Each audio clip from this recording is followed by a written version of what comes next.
새 힘을 얻으려면이라고 하는 제목으로 하나님의 말씀을 선포하겠습니다. 본문의 역사적 배경은 이렇습니다. 이스라엘 백성이 하나님을 거역하다가 바벨론 제국에게 침략을 당할 위기에 처했습니다. 자, 그때 그들의 심경이 27절에 기록되어 있습니다. 내 길은 여호와께 숨겨졌으며 내 송사는 내 하나님에게서 벗어난다 하느냐. 자, 하나님이 이스라엘 백성들의 사정을 알아주지도 못하시고 또 백성들이 하나님 앞에 백성들의 사정을 아뢰어도 또 하나님께서 들어주지 않는다고 하나님을 향하여 원망으로 가득한 모습입니다. 자, 이스라엘의 문제가 무엇입니까? 지금 바벨론의 침략이 문제겠습니까? 물론 큰 문제일 수 있습니다.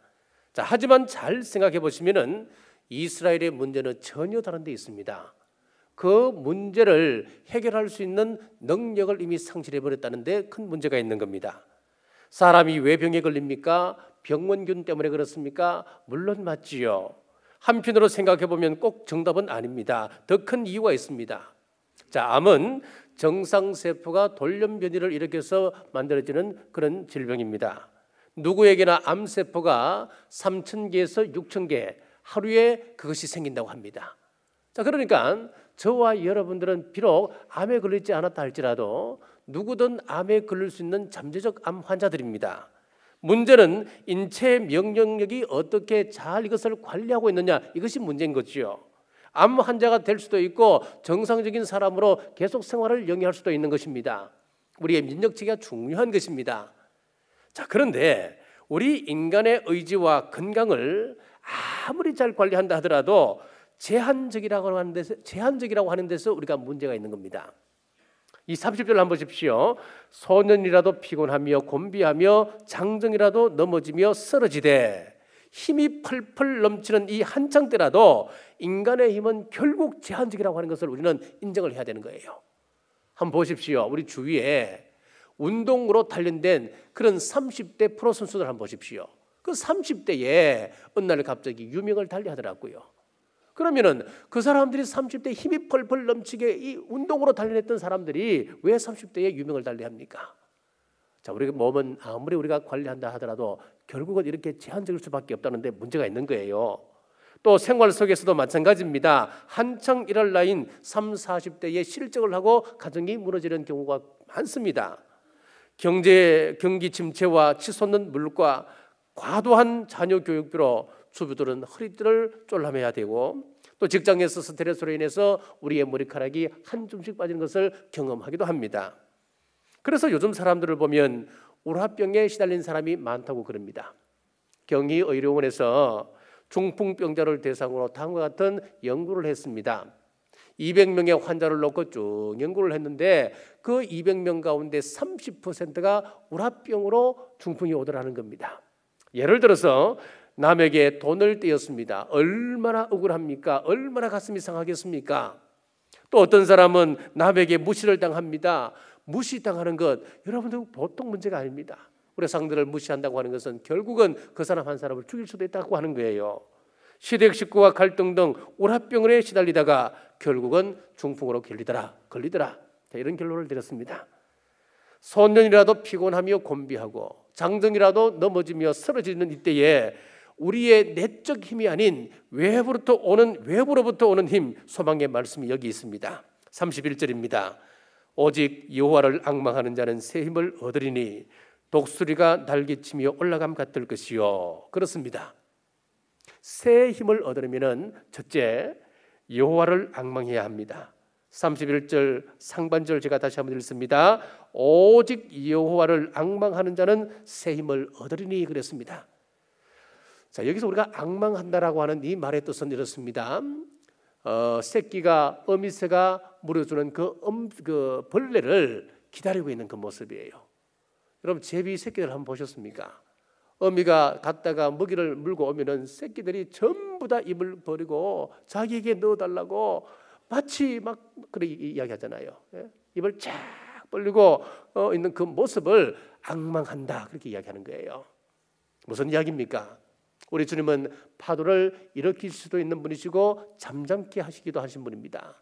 우리 하나님은 산을 세우시기도 하시고 산을 무너뜨리기도 하시는 분이십니다. 우리 하나님은 사람의 생명을 이 땅에 보내주시기도 하시고 그도 가시기도 하시는 분이십니다. 우리 하나님은 사업을 일으키시기도 하시고 사업을 무너뜨리기도 하시는 분이 우리 하나님이십니다. 그렇기 때문에 인생의 모든 문제를 주님 앞에 맡깁니다. 여호와여 도와주옵소서. 하나님을 향하여 간절한 마음으로 기도하는 그 모습을 영적으로 보면 앙망한다, 그렇게 이야기하는 거예요. 모세가 죽은 다음에 여호수아가 이스라엘 백성들을 이끌고 이제 가나안 땅으로 들어가려고 합니다. 그런데 가나안 땅에 들어가려고 하면 요단강을 건너야 되는데 때가 어떤 때였습니까? 홍수 때였습니다. 그래서 건너는 것이 굉장히 힘들었습니다. 목숨을 내어 걸어야 하는 그런 상황이 되었습니다. 그렇다고 해서 다시 광야로 되돌아갈 수도 없는 그런 상황이 되었습니다. 여호수아가 당황할 때 하나님의 음성이 들렸습니다. 여호수아야, 두려워하지 말라. 앞으로 전진하라. 넘실대는 그 요단강 두려워하지 말고 나의 말을 믿고 그 길을 걸어가라. 하나님께서 말씀하시는 거예요. 그때 여호수아를 보십시오. 어떻게 했습니까? 어미새가 먹이를 물고 왔을 때에 새끼가 먹이를 보고 저거 먹을까 말까 저거 검사하고 또 그거 다 분석해서 독약이 안 들었네, 그러고 목숨 뛸까요, 여러분? 아니라는 거예요. 앙망하는 새끼는 무조건 어미를 믿고 그 벌레를 받아들여야 되는 거예요. 똑같습니다. 여호수아가 여호와를 앙망함으로 믿음으로 넘실대는 요단강에 첫 발을 내딛는 순간 기적 같은 일이 벌어지는 거예요. 밀려 내려오던 그 요단강이 벽처럼 딱 멈춰서는 것이었습니다. 7년이나 10년 동안 광야 같은 인생길을 달려왔는데 여전히 시련의 강물이 넘실거리고 있습니까? 2018년도에는 여호와를 앙망함으로 말씀을 받고 믿음의 발을 내딛어 해결 안 받는 2018년 되시길 주의 이름으로 축복합니다. 새 힘을 얻으려면 두 번째는 두 날개가 있어야 합니다. 31절 중반절입니다. 독수리의 날개치며 올라감 같을 것이요. 날개가 아무리 힘이 있다 하더라도 날개 하나 가지고는 날아오를 수가 없습니다. 날개는 두 날개가 있어야 균형을 이루어야 힘을 낼 수 있고 날아갈 수가 있습니다. 하나님이 모세에게 십계명을 주실 때 두 돌판에 계명을 새겨주셨습니다. 한쪽에는 하나님을 향한 계명이었고 한쪽은 사람을 향한 계명이었습니다. 두 돌판을 주셨습니다. 무슨 이야기입니까? 하나님과 사람 균형을 이루어야 된다라고 하는 이야기입니다. 우리 예수님께서 주기도문을 가르쳐 주실 때도 마찬가지였습니다. 하나님 나라와 이 땅의 균형을 가르쳐 주고 있습니다. 두 사이의 균형을 이루어야 한다라고 말씀합니다. 그러니까 이 균형 자체가 곧 힘인 것입니다. 이 사회가 균형이 무너져 버리면 결국은 그 사회는 무너져 버리고 마는 것입니다. 1917년 10월 피해 혁명이라고 불리는 러시아 혁명이 일어났습니다. 러시아 공산혁명이 일어나기 전까지 러시아 전 정교회가 종교회의를 열어서 끝없는 논쟁을 계속하고 있었지 않습니까? 어떤 논쟁이었습니까? 지금 우리가 생각해보면 정말 웃음밖에 나오지 않는 그런 논쟁이었습니다. 목회자가 가운을 입어야 되는데 흰 가운을 입어야 된다. 그러니까 반대쪽에서 막 데모를 하듯이 막 사람들이 또 반대를 하는 거예요. 아니다. 주홍빛, 진홍빛 가운을 입어야 그게 목회자지. 색깔을 가지고 논쟁을 벌였습니다. 심지어는 천사가 과연 얼마만큼 능력이 있을까? 바늘이 하나 서 있다고 생각했을 때 그 바늘 꼭대기에 바늘 끝에 천사가 5명 올라갈 수 있다? 아니다. 이 갖고 논쟁하는 거예요.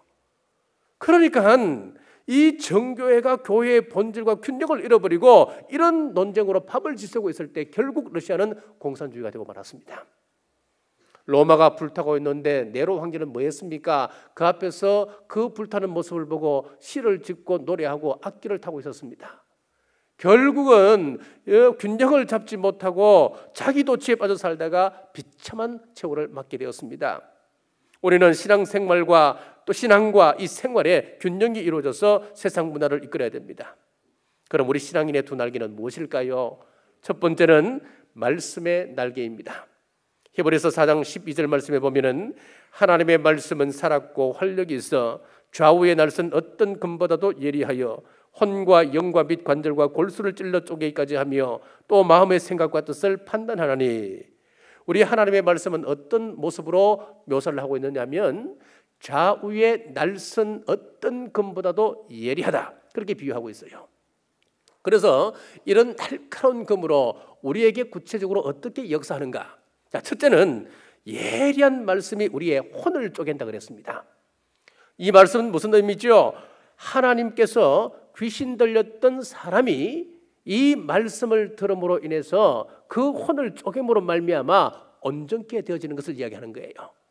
사도 바울이 디모데후서 3장 16절에서 17절에 모든 성경은 하나님의 감동으로 된 것으로 교훈과 책망과 바르게 함과 의로 교육하기에 유익하니 이는 하나님의 사람으로 온전하게 하며 모든 선한 일을 행할 능력을 갖추게 하려 함이라. 하나님의 말씀은 듣는 사람으로 하여금 온전케 하는 능력이 있다 그렇게 말씀했습니다. 이것이 바로 우리의 혼을 쪼개는 말씀입니다. 말씀은 영을 쪼갭니다. 우리의 말씀이 우리의 상한 심령을 치유하고 나아가서 우리의 구원을 이루게 됩니다. 말씀은 관절을 찔러 쪼갠다 했습니다. 자, 우리의 뼈는 굉장히 중요합니다. 이 뼈는 우리의 몸을 지탱해 주고 있습니다. 그래서 우리가 뼈가 굽거나 뼈가 비틀어져 있으면 결국은 그 사람은 안에 내부의 내장까지 문제를 일으킵니다. 그래서 그 사람이 뼈가 곧게 되면은 그 사람은 장수할 수 있다는 거지요. 뼈는 중요한 겁니다. 또 이 뼈는 우리의 내장을 보호하는 그런 기관이기도 합니다. 뼈는 참 중요하지요. 이 뼈와 뼈 사이를 연결하는 것이 뭐냐니까 관절입니다. 자, 우리 하나님의 말씀은 뼈와 관절까지 온전히 보존한다라고 말씀하고 있습니다. 이사야 58장 11절에 보니까 여호와가 너를 항상 인도하여 마른 곳에서도 내 영혼을 만족하게 하며 내 뼈를 견고하게 하리니, 우리 뼈를 견고하게 하는 것이 뭡니까? 하나님의 말씀이라고 하는 거예요. 하나님의 말씀에 은혜 받으면 스트레스가 해소되어집니다. 치유가 됩니다. 우리 뼈가 견고해진다 그렇게 말씀하고 있습니다. 하나님의 말씀은 골수를 찔러 쪼갠다 했습니다. 골수라고 하는 것은 뼈 가운데 공간을 채우고 있는 부드러운 조직을 이야기합니다. 이 골수에서 우리의 피가 만들어집니다. 백혈구와 적혈구가 만들어집니다. 하나님의 말씀은 우리 골수까지도 온전케 한다 그랬습니다. 나아가서 우리 하나님의 말씀은 우리의 생각과 뜻을 판단한다 그랬습니다.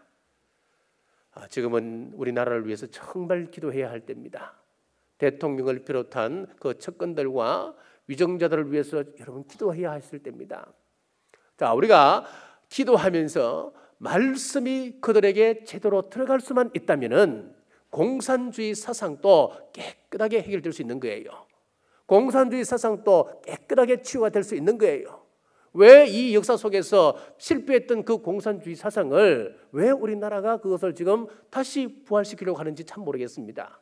우리가 기도해야 됩니다. 하나님, 말씀이 그들을 지배하여서 좌우의 날카로운 금 같은 우리의 말씀이 그들의 생각과 뜻을 판단해 주옵소서, 치유하여 주옵소서. 여러분 꼭 기도하시기를 바랍니다. 성경은 과학입니다.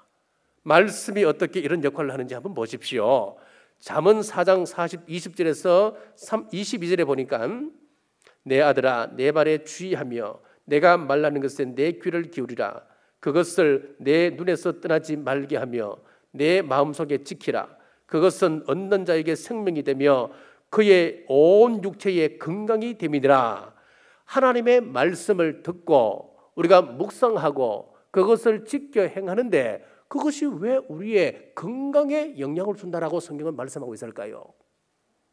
우리 하나님께서 인간을 창조하실 때 흙으로 사람을 빚어 만드신 다음에 마지막에 뭐 했습니까? 그 코에 생기를 불어넣었다 그랬거든요. 생기를 부어넣으니 그 사람이 사람이 되었다, 생명이 되었다. 성경은 그렇게 이야기하고 있습니다. 자, 여기서 생기라고 하는 것은 헬라어로 엔데레케스라고 하는 단어를 씁니다. 여기서 에너지라고 하는 단어가 파생되어 나오지요. 자, 그러면 한번 보십시오. 이 우주를 창조하셨던 하나님의 그 생기, 그 생기가 지금 또 우리가 말씀을 읽는 가운데 그대로 역사하더란 이야기예요. 그렇기 때문에 우리가 말씀을 들을 때 우리의 생각이 교정이 되어집니다. 우리가 말씀을 들을 때 구원의 역사가 일어납니다. 말씀을 들을 때 육신의 치유가 일어나게 되는 것입니다. 그러니까 말씀이 없으면 소망이 없는 겁니다. 말씀이 풍성한 교회, 말씀이 살아있는 교회, 여러분 위해서 기도하셔야 됩니다. 아무리 하나님의 말씀이 선포되더라도 이 말씀이 그냥 허공 속에 떠도는 메아리 소리가 되어버린다면 그 교회가 무슨 의미가 있겠습니까, 여러분? 우리가 이 교회에 와서 하는 일은 뭡니까? 하나님 앞에 예배드리고 말씀 받아가는 거예요. 이것 잊어버리면은 이 교회의 존재를 여러분들이 지금 착각하고 있는 겁니다. 교회에 와서 내가 생명의 말씀을 내 속에 담고 들어가야지. 이것 없으면은 여러분 시간 낭비하고 있다니까요. 지난 한 해를 돌아보면 절망으로 밤을 지새고 마음 상하여 의욕을 잃어버리고 방황할 때가 한두 번이었겠습니까? 하나님의 말씀을 들을 때 하나님의 생기, 말씀의 에너게스가 우리의 지, 정, 의 그리고 상한 마음을 치유하고 어떤 일을 만나도 내 마음을 지킬 수 있다고 하는 힘을 주실 것을 믿으시고 2018년도에도 말씀의 날개를 활짝 펼치는 우리 남북의 온 성도님들 되시길 주님의 이름으로 축복합니다. 또 하나의 날개는 기도의 날개입니다. 요한계시록 8장 3절에서 4절에 보니까 또 다른 천사가 와서 제단 곁에 서서 금향로를 가지고 많은 향을 받았으니 이는 모든 성도의 기도와 합하여 보좌 앞 금제단에 드리고자 함이라. 향연이 성도의 기도와 함께 천사의 손으로부터 하나님 앞으로 올라가는지라. 자, 여기 보면은 기도는 하나님과의 대화고 또 능력의 통로입니다. 우리가 간절하게 기도할 때 하나님은 우리의 기도에 응답하신다라고 하는 것을 이렇게 표현하고 있습니다. 자, 어느 날 직장에 출근을 했는데 책상에 해고 통지서가 올려져 있었습니다. 자기에게 의논 한번 하지 아니하고 해고한 그 회사에 붕괴가 일어났습니다. 그리고 한편으로는 자신의 무능함 때문에 해고되었다고 생각하니까 자기 자신에게 좌절이 일어났어요. 그래서 가출하는 등 참 오랜 시간 방황을 했습니다. 방황하다 더 이상 돌파구를 찾지 못하고 이 사람이 그 부인에게 이야기했습니다. 여보, 이제 더 이상 내가 살 의미가 없어졌다고. 이제 죽는 길밖에 없는 것 같으니 이 어쩌면 좋겠냐고. 내 사람 죽었으면 좋겠다고. 그랬더니 그 아내가 하는 이야기가 당신이 해보지 않는 것이 하나가 있는데 그것 하나 해보고 죽든지 살든지 그때 결정하자고. 그래서 남편이 투명스럽게 그게 뭔데? 그랬더니만 아내가 하는 이야기가 당신이 간절하게 하나님께 한번 기도라도 한번 해봤냐고. 하나님 앞에 무릎 꿇고 기도해보지 않았잖냐고. 그 말이 남편의 가슴에 비수처럼 박혔습니다. 남편은 그 시간 회개하고 기도하기 시작했는데 순간 하나님의 위로가 임하였고 회사에 대한 분노가 눈 녹듯이 녹아졌습니다. 그리고 새로운 의욕과 지혜가 생겼습니다. 집을 담보로 잡히고 융자를 얻어서 조그만 건축업을 시작했습니다. 하나님께서 은혜 베풀어 주셔서 5년 만에 그 회사의 오너가 되었습니다. 계속 기도하는 가운데 새로운 사업에 대한 아이디어가 자꾸 주어졌습니다. 당시 미국에는 레저 산업이 막 시작할 때였습니다. 이 사람은 건축업을 하다 보니까 자꾸 그것이 눈에 들어오는 거거든요. 부자 그리고 돈 많은 사람들, 이 부자들은 고급 호텔에 자유롭게 드나들 수 있는데 일반인들은 자유롭게 호텔에 들어갈 수 있는 그 호텔이 몇 개 없는 거예요. 그래서 미국 전역에 호텔을 짓기 시작하면서 이렇게 표방을 했습니다. 자, 첫째는 가격이 저렴하고 또 건전한 그런 공간, 또 큰 좋은 서비스, 이걸 표방하고 이제 호텔을 미국에 짓기 시작했습니다. 한두 개 짓기 시작하다 보니까 어느덧 체인이 된 거예요. 그것이 바로 홀리데이인 호텔입니다. 이 사람은 바로 누구냐? 게몬스 윌슨이라고 하는 사람입니다. 자, 하나님이 우리를 위하여 아무리 좋은 것을 예배에 두었다 하더라도 우리가 가만히 입 벌리고 있다고 그것이 나에게 주어지는 것이 아닙니다, 여러분. 성경은 분명히 말씀합니다. 하나님께서 그 한 사람을 지명하여서 내가 너에게 이러이러한 비전이 너에게 주어지도록 하겠다 말씀하셨다 하더라도 우리가 기도하지 아니하면 그것이 나에게 성취될 수 없다라고 성경은 말씀합니다. 한번 집에 가셔서 에스겔서 36장 37절을 한번 보셔요. 거기 보면 분명히 해요. 하나님이 아무리 좋은 비전을 그 민족에게, 한 가정에게, 한 개인에게 주셨다 하더라도 내가 기도하지 않는다면 그것은 나에게 응답으로 올 수가 없다라고 말씀합니다. 자, 2018년도 하루 골반 기도는 계속됩니다. 기도의 날개를 튼튼히 하셔서 약속의 복들을 받아 누리시는 여러분 되시길 주의 이름으로 축복합니다. 새 힘을 얻으려면 세 번째는 독수리같이 높이 날아야 됩니다. 31절 중반절입니다. 독수리의 날개치며 올라감 같을 것이요 라고 했습니다. 독수리는 새들의 왕입니다. 100년 이상 장수하는 새입니다. 날개를 활짝 펴고 날아오르면 어느 새도 그 위험에 도전할 엄두를 내지 못합니다. 이런 독수리에게도 골치 아픈 상대가 몇 있는데 그중 하나가 까마귀입니다. 요즘 우리 종탑에 보면은 까치가 살고 있잖아요. 그 까치가 두 마리가 둥지를 들고 살고 있는데 한참 이 까마귀가 많이 몰려올 때는요, 이 까마귀가 그 둥지를 차지하고 있어요. 그러면 이 까치들은요 도망을 가고 저 우리 새로 지은 그 건물 있잖아요. 그게 쫓겨가 있어요. 그런데 또 조금 있으니까요, 이 까치가 한 마리를 데리고 와요. 세 마리가 딱 되잖아요. 그러면 까치는 몇 마리 데리고 가면 네 마리를 딱 데리고 와요. 요즘 그걸 이렇게 지켜보고 있어요. 근데 이 까치가요 얼마나 성가시게 구는지 몰라요. 그 위에서 까치가 못 오게 완전히 포위하고 다 밀어내더라고요. 그런데 이 마찬가지예요. 이 까마귀가 독수리도 그렇게 합니다, 여러분. 이 그 날개를 활짝 펴면 모든 하늘의 새들은 다 움츠러드는데 이 까마귀만큼은 막 무리를 지어서 이 독수리를 귀찮게 합니다. 그럼 이 독수리가 그 귀찮은 존재를 떨어뜨리기 위해서 떨어지게 하기 위해서 어떻게 합니까? 한 가지 방법이 있어요. 큰 날개를 활짝 펴고 하늘 높이 올라서 까치가 살 수 없는 공간까지 날아오르는 거예요. 심지어는 종종 이런 경우도 있답니다. 제트기가 다니는 그 기류까지 올라간다는 거예요. 6,000m 상공에서 종종 독수리가 발견되기도 한답니다. 여러분, 지금 어떤 문제에 시달리고 있습니까? 이 세상의 문제가 어려우면 어려울수록, 시대가 어두우면 어두울수록 우리는 더 높이 올라가는 법을 배워야 합니다. 믿음의 고도를 올리라고 하는 이야기예요. 사업을 확장하는 것 중요하죠. 하지만 이 지금 시대는 믿음을 확장해야 될 때입니다. 권세가 올라가고 사회적 지위가 올라가는 것 중요한 일입니다만은 우리의 믿음을 올려야 합니다. 상대방과 똑같은 수준으로 낮아지는 것은 해결책이 아닙니다. 우리 2018년도에는 말다툼 벌이지 말고 대갚아 주려고 하지도 말고 독수리처럼 끝없이 높은 곳으로 올라가시길 주의 이름으로 축복합니다. 말씀의 날개, 기도의 날개를 가지고도 그것을 펴지 아니하면 날개가 태화되어 땅에서 기어다니는 동물 되고 맙니다. 대표적인 동물이 뭡니까? 타조하고 오리 아닙니까? 날개가 태화되어 버린 거예요. 자, 마찬가지입니다. 우리 그리스도인들에게 믿음이 태화되면 땅의 사람이 되어서 아기다툼 벌이는 거예요. 그리스도인이라면 좀 멋있게 살아야지 사사건건 따지고 얼굴 붉히고 살 건 뭐가 있습니까? 믿음의 고도를 높이면 그것은 아무 문제가 아닙니다. 문제 높이가 10cm고 내 믿음의 높이가 20cm 되면은 여러분 당연히 그것은 문제가 안 되지요. 그런데 어린 아이가 바라볼 때 그 문제가 태산 같을지라도 우리가 성인이 되어 그거 바라보면은 그 문제는 아무것도 아니잖아요. 뜀틀 여러분 뛰어보셨잖아요. 초등학교 1학년 때 뜀틀이 얼마나 높았습니까? 어른이 되고 보니까 그거 뭐 한 발로도 뛰어넘을 수 있던데요. 똑같습니다, 여러분.